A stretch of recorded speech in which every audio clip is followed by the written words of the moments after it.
तो 13 दिसंबर 2003 की बात है। इराक में एक गांव है अद्वार करके। वहां पर रात के समय कुछ अमेरिकी सोल्जर्स एक खेत के पास जमीन खोद रहे थे। तभी उनमें से एक जवान को वहीं से थोड़ी दूरी पर एक बड़ा लकड़ी का तख्ता पड़ा हुआ दिखाई दिया। उस जवान को लगा कि ये लकड़ी का तख्ता यहाँ पर क्या कर रहा है, मतलब उसे बहुत अजीब लगा। उस जवान ने जाकर जब उस लकड़ी के तख्ते को देखा और उसे हटाया तो नीचे उन्हें एक होल मिला, एक सुरंग टाइप मिली। और न जाने क्यों इराक के उस गांव में उस रात अंधेरा इतना ज़्यादा गहरा था कि जवानों के पास जो टॉर्च थी वो भी खासा काम नहीं आ रही थी। लेकिन फिर भी अमेरिका की सेना के जवानों ने उस होल में जब वो टॉर्च मारी तो नीचे से बहुत ही भारी, बहुत ही मर्दाना आवाज़ आई, don't shoot, I am Saddam Hussein, कि गोली मत चलाना, मैं सद्दाम हुसैन हूँ। और बस इसी एक लाइन ने पूरी दुनिया को हिला दिया। वो आदमी जिसे अमेरिका महीनों से ढूंढ रहा था, जिसके ऊपर मिलियंस ऑफ डॉलर का रिवॉर्ड था, इराक का प्रेसिडेंट, इराक का डिक्टेटर सद्दाम हुसैन ज़मीन के नीचे सिर्फ एक 6 फुट लंबे खड्डे में रह रहा था। यह कहानी the capture of Saddam Hussain की। मैं सोमेश खत्री, चैनल को सब्सक्राइब कर लेना, ऐसे और वीडियोस आपको मिलते रहेंगे। तो देखो, सद्दाम हुसैन 1980-90 के दशक के अंदर इराक और पूरे मिडल ईस्ट के अंदर पावर का दूसरा नाम था। उसने 1979 से लेकर 2003 तक इराक पर लिटरली राज किया था। एक टाइम था जब सद्दाम हुसैन का फ़ोटो वहाँ के हर स्कूल, हर ऑफिस और इराक के नोटों पर भी हुआ करता था। और रेडियो पर जब भी सद्दाम हुसैन की आवाज़ आती तो इराक के लोग लिटरली सीधे खड़े हो जाते थे। लेकिन सद्दाम हुसैन एक लीडर नहीं था, वो एक डिक्टेटर, एक तानाशाह था। उसने अपने पॉलिटिकल दुश्मनों, मतलब ऑपोजिशन को लिटरली गायब करवा दिया।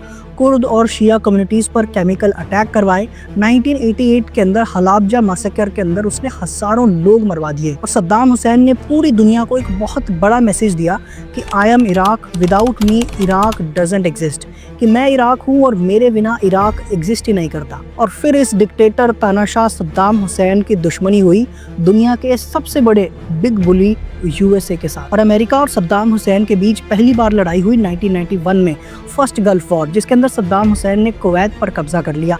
लेकिन 2003 में अमेरिका ने दोबारा हमला किया, वो फिर से लौट कर आया। और इस बार अमेरिका ने बहाना दिया कि सद्दाम हुसैन के पास वेपन ऑफ मास डिस्ट्रक्शन है, लेकिन असली रीज़न था रिवेंज और इराक का तेल। और फिर आई 20 मार्च 2003 की तारीख, जब अमेरिकन मिसाइल्स बगदाद पर बरसने लगे। अमेरिका ने सद्दाम हुसैन के सारे पैलेस एक के बाद एक तोड़ दिए और अप्रैल 2003 तक बगदाद पूरी तरह से टूट चुका था।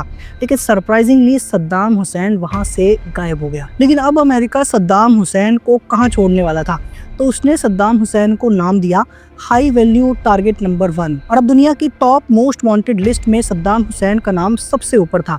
यूएस ने इसकी गिरफ्तारी के लिए $25 मिलियन का रिवॉर्ड इनाम अनाउंस किया था। और इसी के बाद शुरू हुआ the greatest man Hunt of modern history. हजारों अमेरिकी सोल्जर्स, ड्रोन, सैटेलाइट सब सिर्फ एक आदमी को ढूंढ रहे थे। और सद्दाम हुसैन के 2 बेटे थे, उदय और कुसे। उन्हें भी इराक के मौसूल में एक एनकाउंटर में यूएस आर्मी ने मार दिया था। और सद्दाम हुसैन खुद गायब हो चुका था। वो अपना पूरा हुलिया बदल चुका था। वो कभी शेख बनता, कभी सिक्योरिटी गार्ड बनता, कभी वो इराक के रेगिस्तान में बसने वाले चरवाहों के टेंटों में रुकता, तो कभी अपने पुराने सपोर्टर्स के घरों में छिपता, और कभी कभी वो भेस बदल के अपने जन्म स्थान इराक के तिक्रित के आसपास घूमता। और दूसरी तरफ यूएस आर्मी लिटरली जगह जगह पर रेड कर रही थी, रोज़ रेड होती थी। कभी तो उन्हें गलत लीड मिल जाती और कभी उनके वहाँ पहुँचने से पहले ही सद्दाम हुसैन भाग निकलता। और ऐसे करते करते महीनों बीत गए। और दिसंबर 2003 आते आते अमेरिका की आर्मी के पेशेंस तो कम होने लगे, लेकिन उनके पास इंटेलिजेंस बहुत ज़्यादा स्ट्रांग हो गई। और फिर एक दिन उन्होंने पकड़ा सद्दाम हुसैन का एक पुराना ड्राइवर मोहम्मद इब्राहिम, जिसने अमेरिका की आर्मी को बताया कि सद्दाम हुसैन इराक के तिक्रित के अंदर एक गांव है अद्वार, वहां पर छुपा हो सकता है। और बस इसी दिन अमेरिका की आर्मी ने इराक में शुरू किया अपना ऑपरेशन रेड डॉन। 13 दिसंबर 2003 शाम के 6 बजे के करीब यूएसए के 600 सैनिक, हेलीकॉप्टर्स, कमांडोज, हमवीज सब रेडी थे। ऑपरेशन का कोड नेम था रेड डॉन। ये एक पुरानी हॉलीवुड मूवी से इंस्पायर्ड था, जिसमें यूएसए के ऊपर अटैक होता है। ये ऑपरेशन 2 पार्ट्स में डिवाइड किया गया, बुलवरीन 1 और बुलवरीन 2। इसके अंदर 2 गाँव को मार्क किया गया। दोनों तिक्रित से कुछ ही किलोमीटर दूर थे।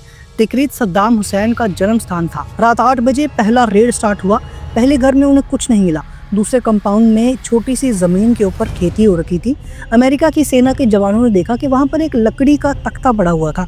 उन्होंने उसे हटाया और उन्हें एक होल मिला। जब जवानों ने उस होल के अंदर टॉर्च जलाई तो उसके अंदर इराक का डिक्टेटर तानाशाह सद्दाम हुसैन बैठा हुआ था। उसकी दाढ़ी बड़ी हुई थी, कपड़े गंदे थे, कपड़े बहुत सिंपल थे और उसकी आंखों में घबराहट थी। और अमेरिका की सेना को देखते ही सद्दाम हुसैन ने उनसे कहा कि don't shoot, I am Saddam Hussain, गोली मत चलाना, मैं सद्दाम हुसैन हूँ।